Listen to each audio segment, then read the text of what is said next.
جناب بڑی کمال ہوشیاری کے ساتھ دین اسلام کی بنیادوں پہ حملہ کرنے کی کوشش کر رہے ہیں۔ کہتے ہیں کہ جس دن کسی پیر نے اپنے کسی مرید خاص کو یا کسی مدرسہ کے محتمم نے اپنے کسی خاص شاگرد کو اپنی مسند کا وارث بنایا، اس دن مجھ جیسے عام شخص کو بھی اس بات کا ادراک ہو جائے گا، پتہ چل جائے گا کہ اصحاب یعنی ساتھی اپنی اولاد سے بھی بڑھ کر کے عزیز ہوتے ہیں۔ یہاں پہ دو سوالات اٹھتے ہیں۔ ایک تو یہ کہ کیا اسلام کسی اور کے آل ہوتے ہوئے اس موروثی سسٹم کو مانتا ہے؟ کیا اسلام اس سسٹم کو سپورٹ کرتا ہے؟ یقیناً نہیں کرتا۔ اور اللہ اور اس کے رسول صلی اللہ علیہ وآلہ وسلم کے نزدیک کیا نسبی تعلق ہونا ہی کافی ہے؟ کیا اللہ کے نزدیک عزت کا معیار، فضیلت اور قربت کا معیار تقویٰ نہیں ہے؟ کیا اسلام اس موروثی سسٹم کی اجازت دیتا ہے؟ اور جناب یہ ڈھکے چھپے الفاظ میں نبی کریم علیہ الصلوۃ والسلام کے اصحاب کی خلافت کا انکار کرنے کی کوشش کر رہے ہیں۔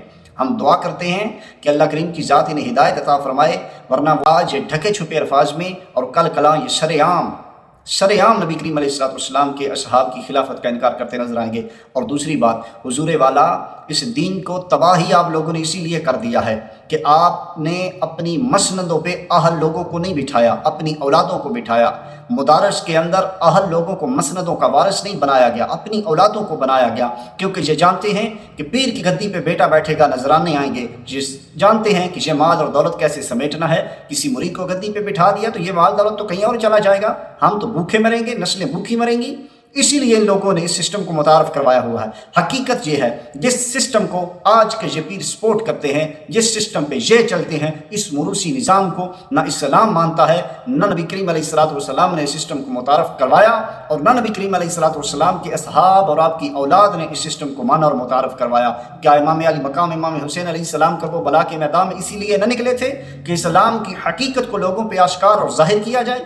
تو خدا را ایسے لوگوں سے بچیں۔ قبر میں آپ نے خود اپنے اعمال کا جواب دہ ہونا ہے، اپنے اعمال کا خمیازہ آپ نے قبر میں خود بھگتنا ہے۔ ان لوگوں نے نہ قبر میں تمہارے کام آنا ہے، نہ حشر میں تمہارے کام آنا ہے۔ اور یہ اپنی طرف سے یہ باور کرانے کی کوشش کرتے ہیں کہ ہم نبی کریم علیہ الصلوۃ والسلام کی اولاد اطہار کی تعریف کر رہے ہیں، آل بیت اطہار کی عظمت اور شان بیان کر رہے ہیں۔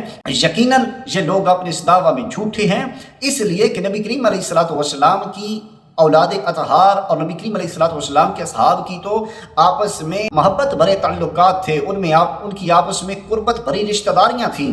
اب ہم ان تعلقات کو دیکھیں، ان رشتہ داریوں کو دیکھیں، ان محبتوں کے افسانوں کو دیکھیں، یا آج کے ان 2% کے لوگوں کی باتوں کو سنیں۔ یقین مانیں، جہاں بات اسلام کی ہوگی، جہاں بات اللہ اور اس کے رسول کی ہوگی، جہاں بات اسلام کی بنیادوں کی ہوگی، کوئی کتنے بڑے جبے والا کیوں نہ ہو، کوئی کتنی بڑی دستار والا کیوں نہ ہو، کوئی کتنے بڑے آستانے والا کیوں نہ ہو، ہم ان تمام لوگوں کا بالکل انکار کریں گے، کیونکہ ہمارے نزدیک یہ 2 نمبر پیر ضروری نہیں ہے۔ ہمارے نزدیک اگر کوئی چیز ضروری ہے تو وہ اللہ اور اس کے رسول صلی اللہ علیہ وآلہ وسلم کا لایا اور بھیجا ہوا دین ہے۔ ہم اس دین کو پہلے پکڑیں گے، اس دین کو سمجھیں گے، اس دین پہ عمل کریں گے۔ دین کے مقابلے میں ہم ان 2 نمبر پیروں کو بالکل یک مشت اور واضح الفاظ میں رد کر دیں گے، کیونکہ ہمیں پتہ ہے کہ ہم نے اپنی قبر میں جانا ہے، وہاں کام آنا ہے تو رسول اللہ نے کام آنا ہے۔ ان 2 نمبر پیروں نے وہاں پہ کام بالکل بھی نہیں آنا۔ اللہ کریم کی ذات ہمیں ایسے فتنوں سے محفوظ فرمائے۔